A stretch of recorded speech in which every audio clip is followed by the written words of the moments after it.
Jalalla irrottaa ja johtaa. Kulkaavut. Okei, käy kerran siinä haudan edessä, älä mene haudan ohi. Hyvä.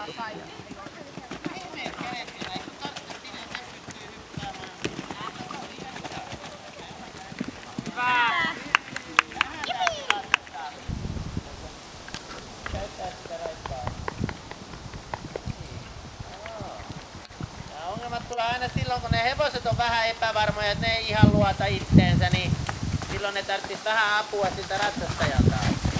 Hyvä.